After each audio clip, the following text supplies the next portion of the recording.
Primera de Juan, capítulo 3, versículo 8, dice la palabra del Señor: pero el que siempre hace lo malo es amigo del diablo, porque el diablo ha estado pecando desde el principio, en que Dios creó al mundo.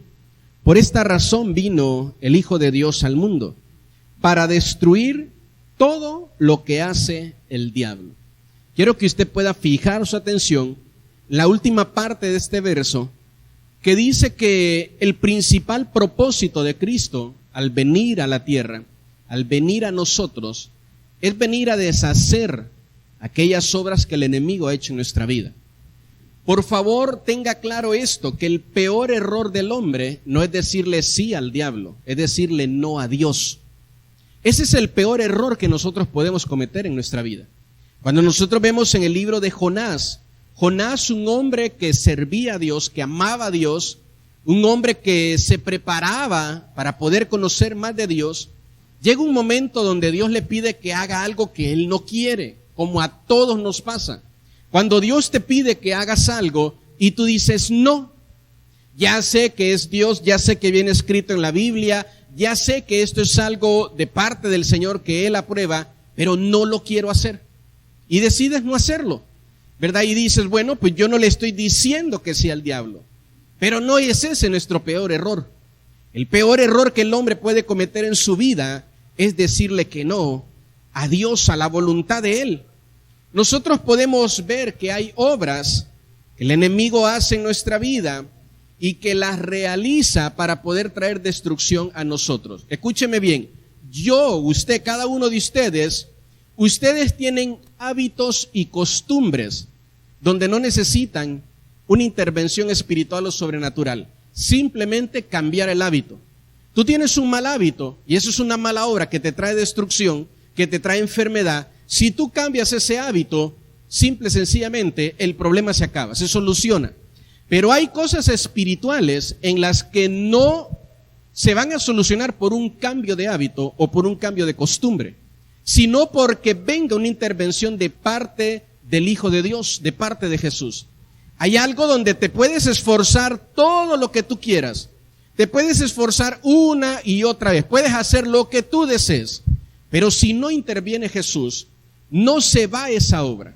Y esa obra sigue causando destrucción y sigue causando dolor y sigue causando el propósito para el cual el enemigo la ha puesto. Toda obra espiritual necesita que nosotros podamos venir y darle lugar a Jesús.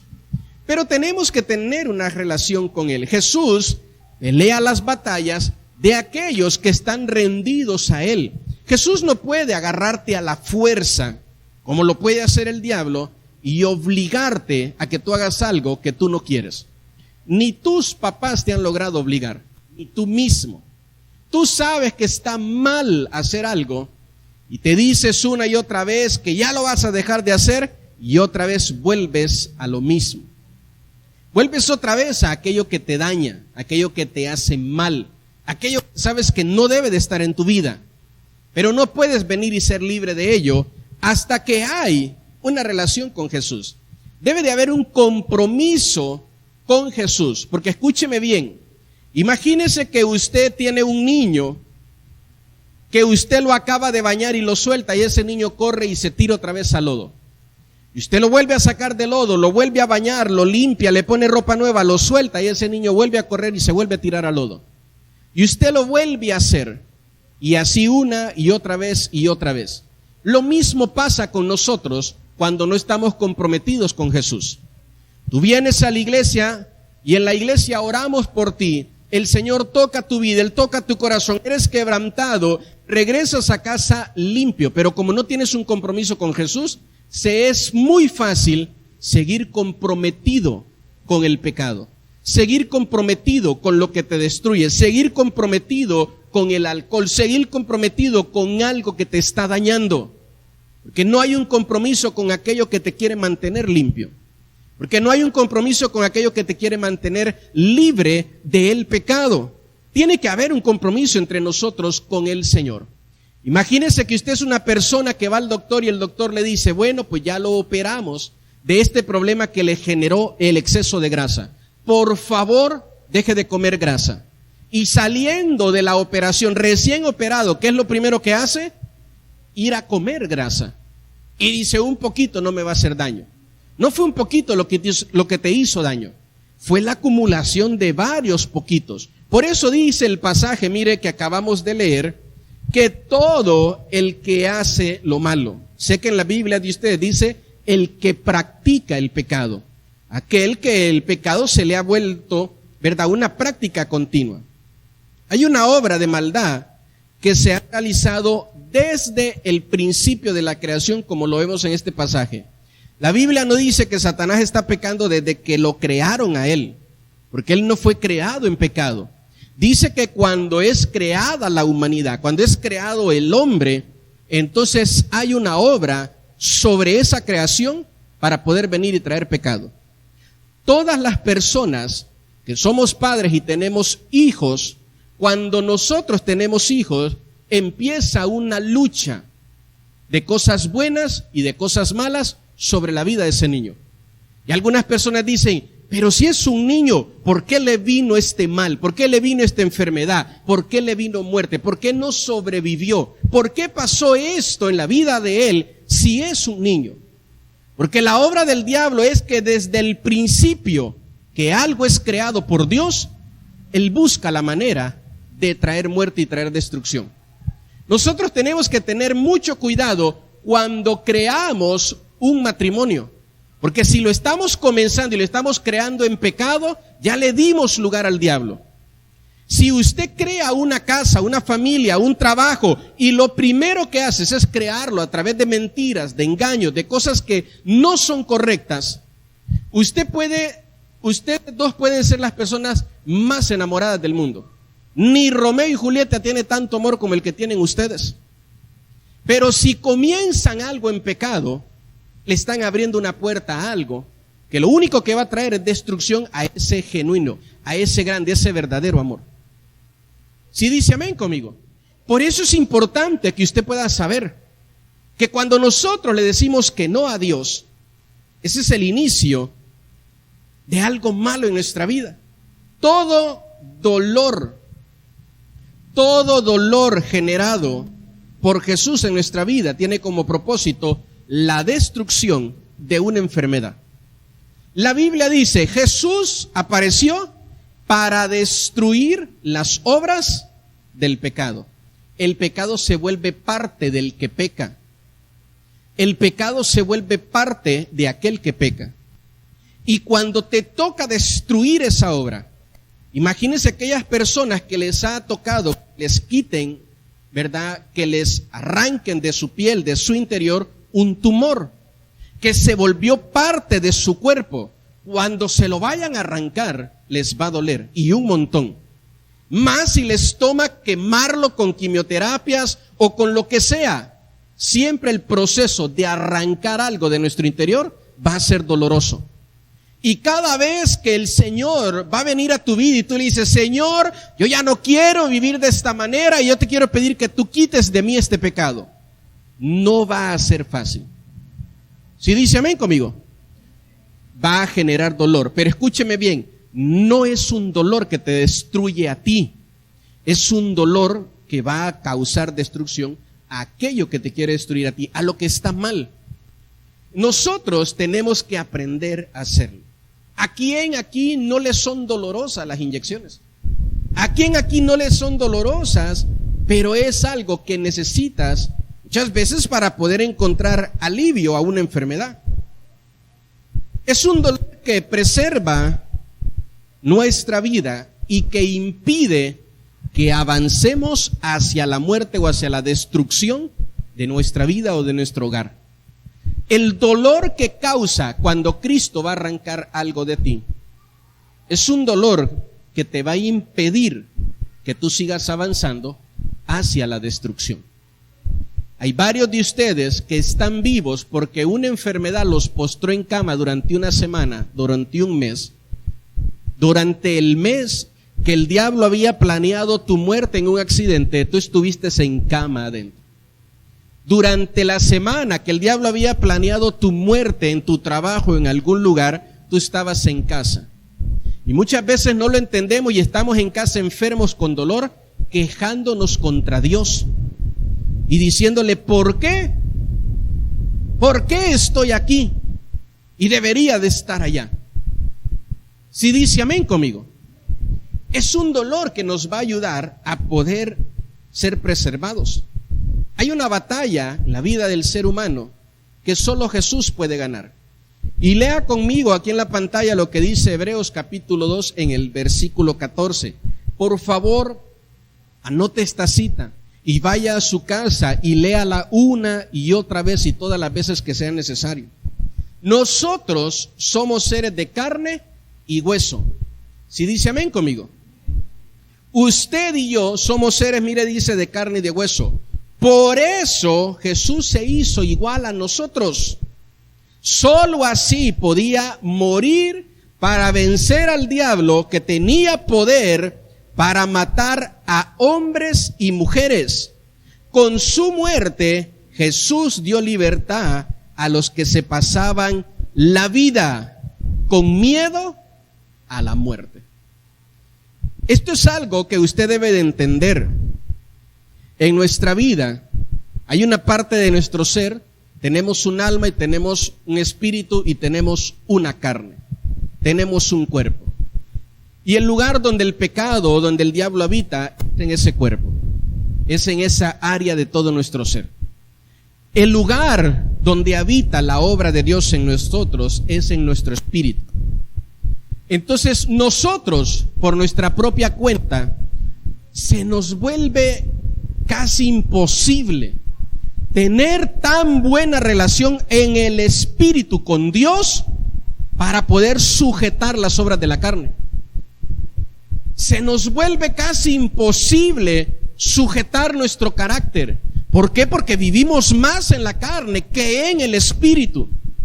Pasamos más tiempo fortaleciendo nuestra alma, fortaleciendo nuestra mente, que fortaleciendo el espíritu. Nos gusta más darle placer a la carne que placer al espíritu. Nos es muy fácil levantarnos, ¿verdad?, a hacer cosas que le van a dar placer a la carne. Pero ¿cómo nos cuesta levantarnos a orar?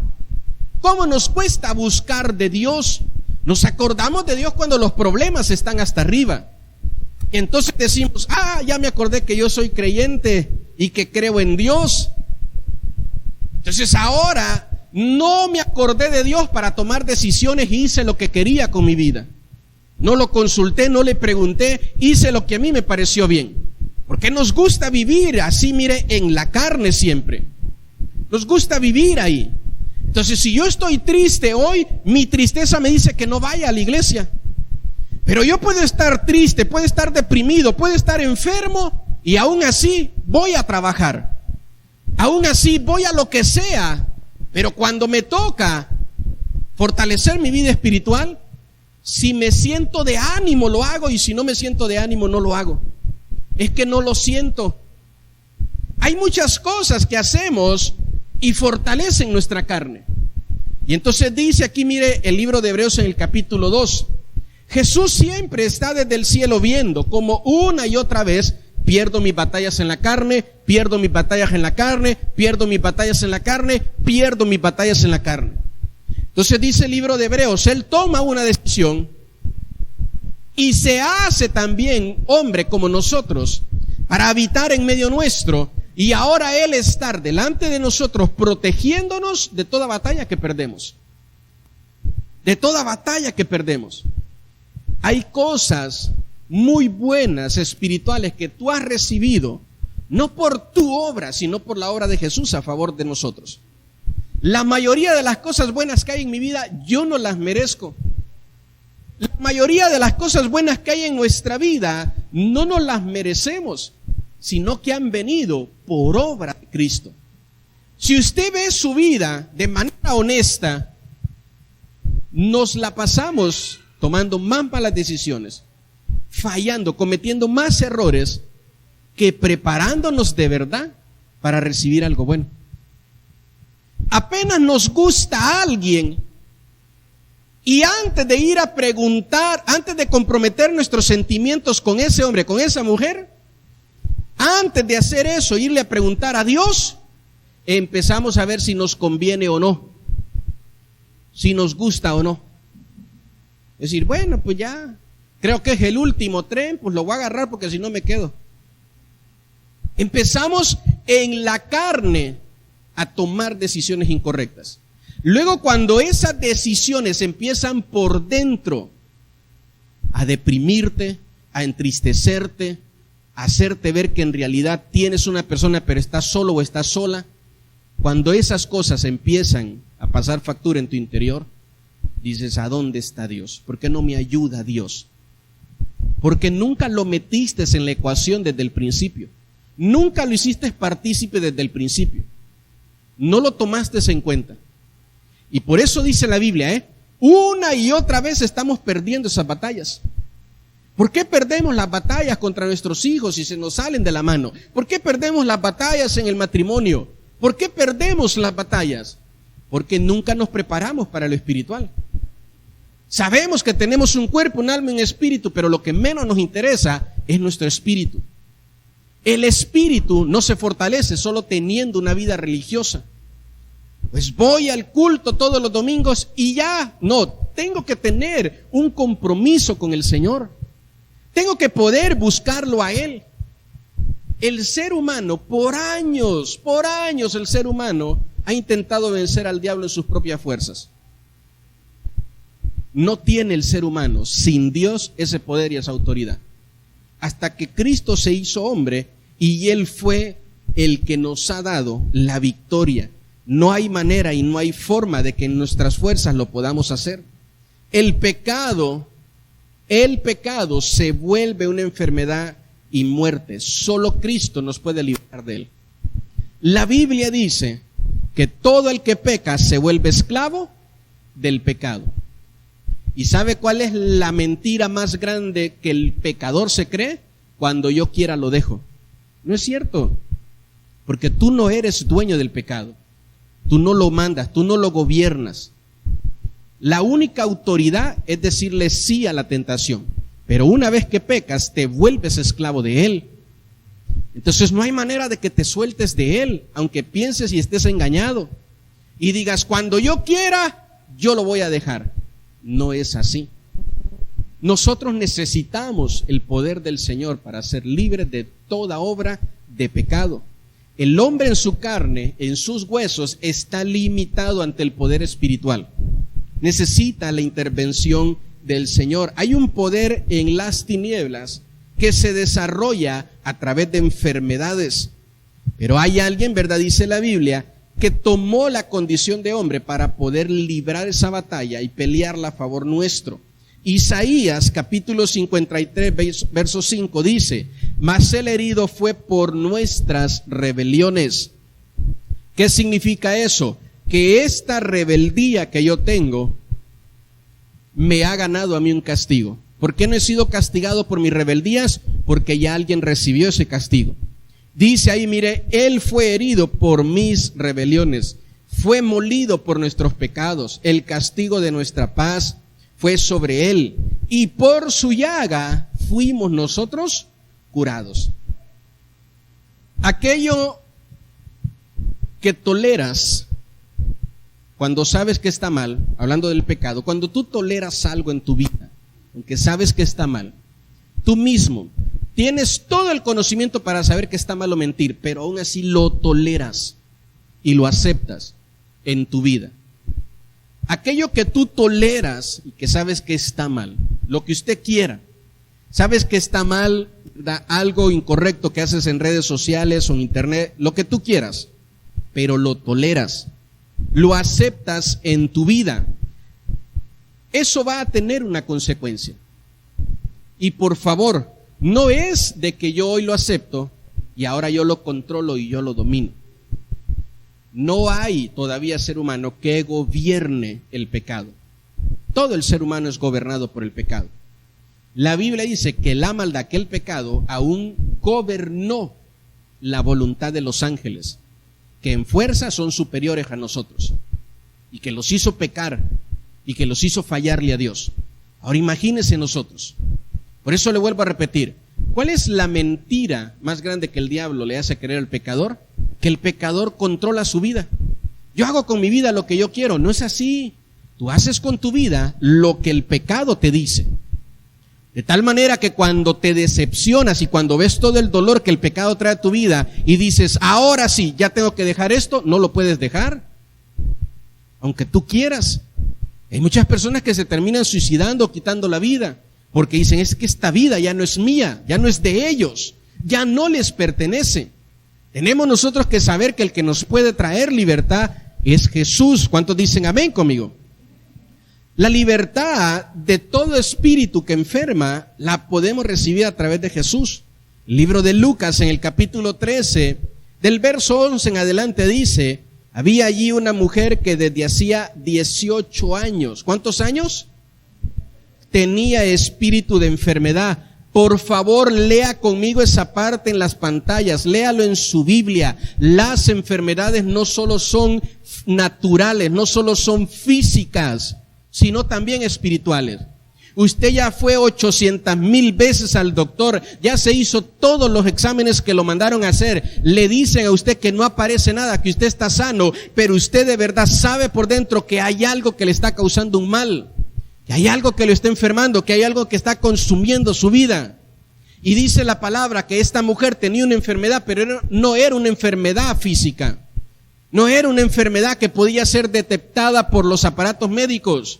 No era una enfermedad que podía detectar un médico, sino que era algo espiritual. Y ahora mire, dice, y andaba encorvada.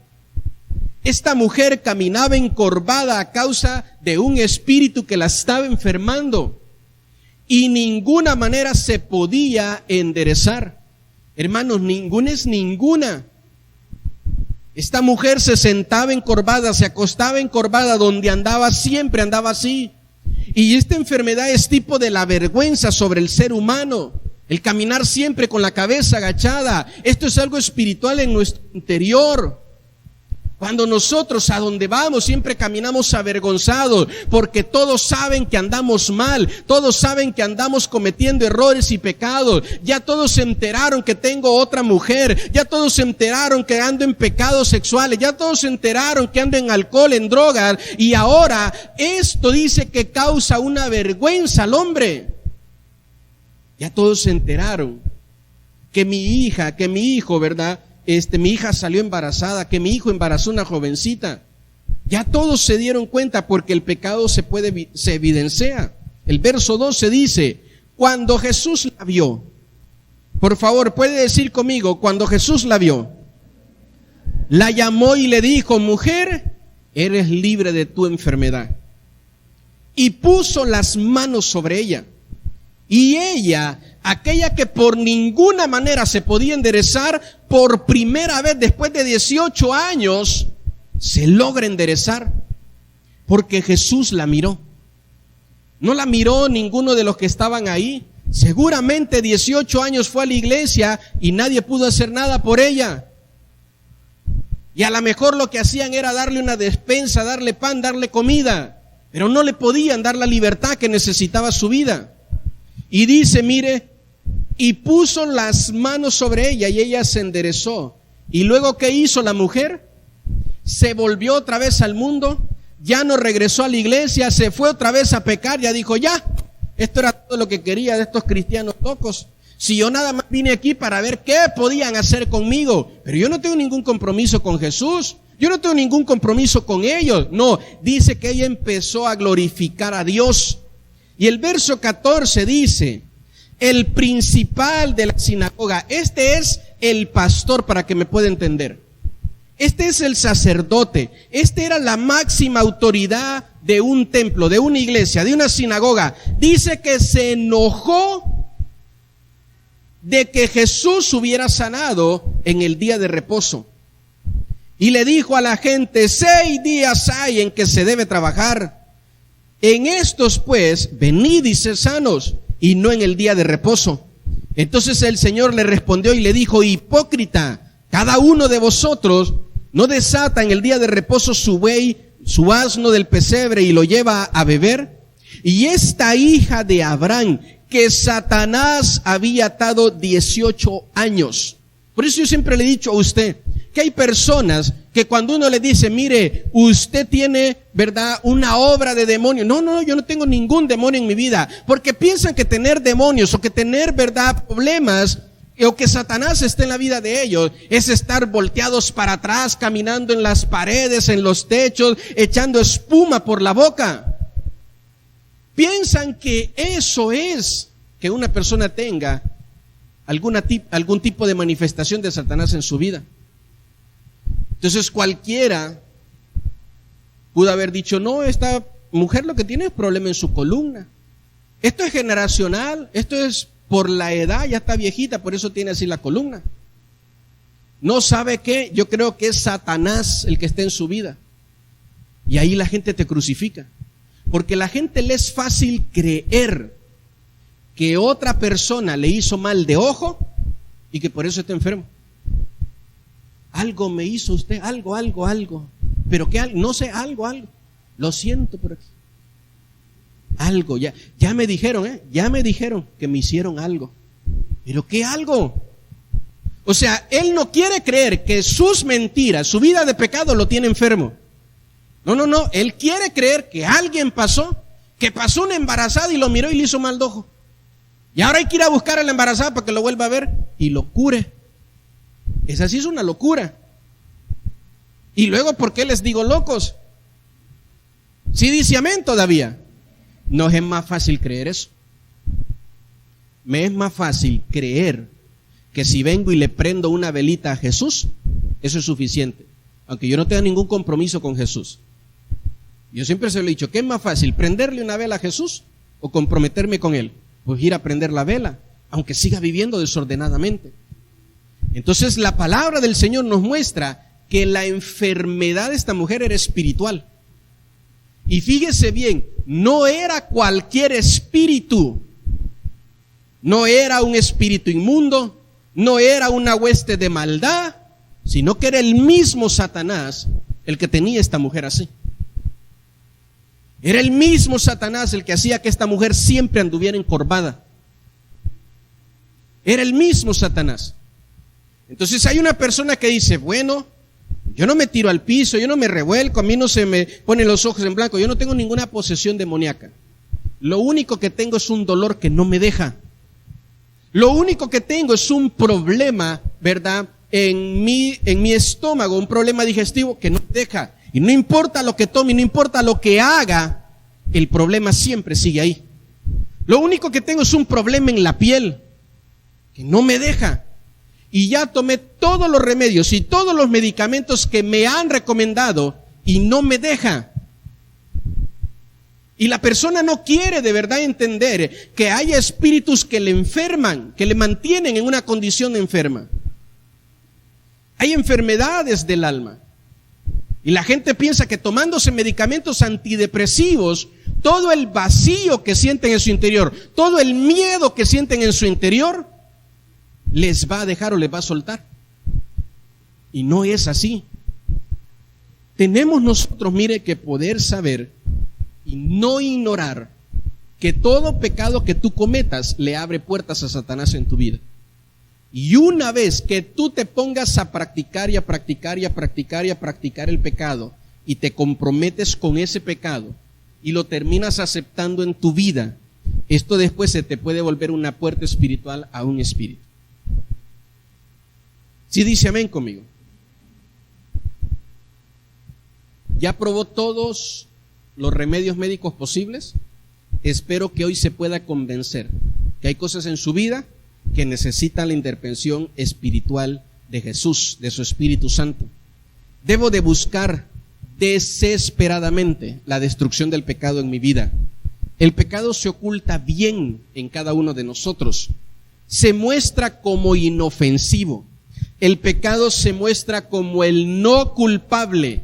¿A poco por este? ¿De verdad tú piensas que solo por irte a divertir los sábados, a tomar y a fiestar, de verdad piensas que por eso estás así? Si no le estás haciendo daño a nadie y no estás haciendo nada malo, Lo único que estás haciendo es divirtiéndote. El pecado le gusta presentarse como el no culpable de las cosas malas que hay en nuestra vida. ¿De verdad piensas que por esa mentirita, solo por esas mentiritas, te corrieron de tu trabajo? No, hombre, eso fue porque alguien fue de chismoso a hablar de ti. Eso fue porque tu jefe no te quiere.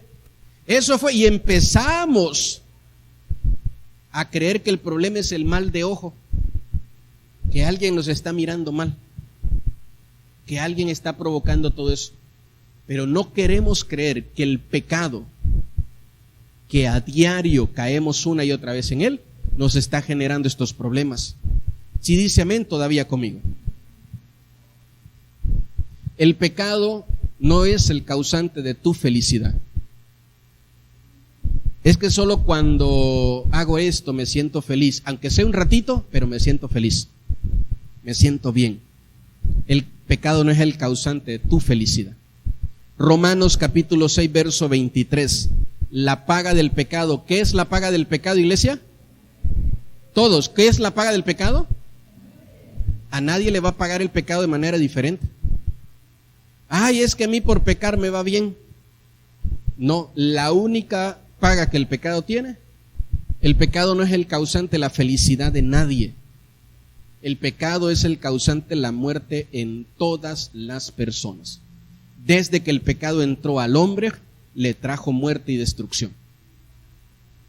Así como eres consciente de la necesidad de tu sanidad, debes de ser consciente de la libertad de tu pecado. Tú eres consciente que necesitas ser sano, que ya no necesitas estar enfermo, que ya no necesitas un problema en tu vida. De eso eres consciente. Necesito que se acabe este problema en casa, en el matrimonio, estos problemas económicos. Eres consciente de todo lo que necesitas. También tienes que ser consciente de la necesidad de ser libre del pecado. Porque si tú eres de los que piensan que siguiendo viviendo una vida en pecado vas a ser feliz cuando te cases, no es así. Te vas a casar enamorado y vas a terminar destruyendo eso a causa del pecado. Voy a ser feliz cuando tengo un hijo. Ahí me platican luego. Voy a ser feliz cuando tenga este trabajo, cuando ponga este negocio. Y ahora está todo estresado por el negocio, ya no hay qué hacer. Sí dice amén conmigo. Todo lo bueno que llega a tu vida, si tú no eres libre del pecado, la única paga que te va a dar el pecado por estar pecando es muerte, es destrucción. Con la medicina me comprometo a pagar con dinero, pero con Jesús me tengo que comprometer a rendirle mi vida a Él. Si dice amén conmigo. Entonces ya me dijeron que si me operan me va a salir en 50,000, en 60,000 pesos y voy a quedar bien, voy a quedar como nuevo. Y cuando le decimos, mire, ríndale su vida a Jesús, entréguele su vida a Jesús, Él puede hacer un milagro en usted. Ay, como que no siento usted, como que no sé. Ah, sí, ahí luego, el domingo ahí llego a la iglesia. Pero si quieres vengo por ti. No, manita, yo llego solito. No te preocupes que yo llego. Si dice amén conmigo. Así como nos comprometemos a pagar por medicina, comprometámonos a relacionarnos con Jesús. Jesús destruirá aquello que nos quiere destruir. Jesús tiene el poder de hacer lo que nunca se ha hecho. Mateo capítulo 12, verso 22. Entonces fue traído a él un endemoniado. Mire, alguien que tenía un demonio. Pero mire lo que el demonio hacía en la vida de esta persona. Lo tenía ciego y mudo. ¿Qué hizo Jesús? Lo sanó de tal manera que el ciego y mudo veía y hablaba. ¿Qué tenía esta persona ciega y muda? Era, dice, mire, un espíritu, un demonio. Y si usted sigue leyendo todos los demás versos de este capítulo, dice que la gente se maravillaba y decían, nunca hemos visto algo como esto. Lo que nunca se ha visto, Jesús tiene el poder de hacerlo. Todos en mi familia han muerto por esta enfermedad. Nunca se ha visto uno que sobreviva. Lo que Jesús, ¿verdad?, puede hacer, lo que nosotros no podemos hacer, Jesús lo puede hacer. Él tiene poder de hacer lo que nunca se ha visto. Jesús tiene el poder de dar esperanza a todo aquel que la pierde. Lucas capítulo 8, verso 43, 44 dice: pero una mujer que padecía de flujo de sangre desde hacía 12 años y que había gastado en médicos todo cuanto tenía y por ninguno había podido ser curada, se le acercó por detrás y tocó el borde de su manto y al instante se detuvo el flujo de sangre. Una mujer que nunca quiso confiar en el poder de Dios y siempre confió en sus bienes. Y hasta el momento donde se ve sin bienes y lo gastó todo en médicos, ahora dice, bueno, pues voy a ir a ver si Jesús puede hacer algo. Y cuando se encuentra con él, tenía tanta pena y tanta vergüenza por su problema, por su enfermedad, que no se atrevió a pararse frente a Jesús y decirle, mi problema es este, necesito que hagas un milagro. Avergonzada se acercó por atrás y dice ahí la palabra que tocó el borde de su manto nada más. Y de ahí salió el poder necesario para que el problema que ella tenía terminara y tuviera fin. Mire. Por eso es que le vuelvo a insistir, ¿por qué estás esperando perderlo todo y venir derrotado a Cristo para entonces decirle, Señor, ahora sí, aquí estoy? Ahora sí. Hay personas que escucho que dicen, yo desde niña iba a la iglesia, yo desde adolescente, y ahora es un viejo de 40, 50 años y hasta ahorita quiere venir a Cristo. Ahora es una doña de 40, 50 años y hasta ahorita quiere venir a Cristo. Y cuando vemos su vida, hay pura destrucción, y pura destrucción, y pura destrucción. Porque nunca quiso. Probó ser feliz a su manera. Probó ser feliz sin Dios. Probó vivir una vida bien, sin necesidad de poder ir a una iglesia, de poder orar, de poder buscar a Dios. Y cuando dice, mire que ella lo probó todo y lo perdió todo, entonces al final vino avergonzada. Recibió su sanidad, sí, pero hubo muchas cosas que ya no pudo recuperar. Todo lo que había perdido. Y ahora le tocaba vivir sana y sin nada. Por eso escucha la voz del Señor. Jesús tiene el poder de sanar enfermedades que no tienen cura. Mateo capítulo 8, verso 2 dice, y he aquí que vino un leproso y se postró ante él diciendo, Señor, si quieres puedes limpiarme. Jesús extendió la mano y le tocó diciendo, quiero, sé limpio, y al instante su lepra desapareció. Esta es una de las enfermedades más terribles que hay, porque solo la persona es la que siente por dentro como su carne por dentro se empieza a pudrir y por fuera explota en una llaga, donde sale mezclada sangre y pus y un olor horrible, feo, y se le empiezan a caer los pedazos de piel a la persona. Es una muerte con un dolor lento y bastante largo, y no tenía cura. Y cuando esta persona se acerca a Jesús, como muchos de nosotros, oramos como si Dios no quisiera hacerte bien. Hay gente que ora a Dios como si Dios es el que quiere hacerles mal. Hay gente que ora a Dios diciéndole, Señor, el culpable de mis malas cosas en la vida no es el pecado, no es el diablo, eres tú. Hay gente que a su enfermedad la llama la voluntad de Dios. Esta es la voluntad de Dios para mí. Cuando la Biblia dice que de Dios no sale nada malo. Pero si nos va bien, decimos, es que me esforcé bastante, es que soy buen hombre. Y si nos va mal, es que es culpa de Dios. Es Él el que me está castigando. Y este hombre fue con él y le dijo, Señor, si quieres, Señor, si tú quieres, ahí te encargo mi matrimonio. Si tú quieres, Señor, haz este milagro. Y el Señor le contestó, yo sí quiero. Amén. Porque es lo que yo siempre le he dicho a usted, Dios siempre quiere. Hermana, nos vemos el domingo en la iglesia. Si Dios quiere, usted ahí llegó. Y la bandida no llegó. Mire qué mala onda, Dios fue el que no quiso. No, fue ella la que no quiso. Si dice amén todavía. La palabra de Jesús tiene el poder de sanar y liberar.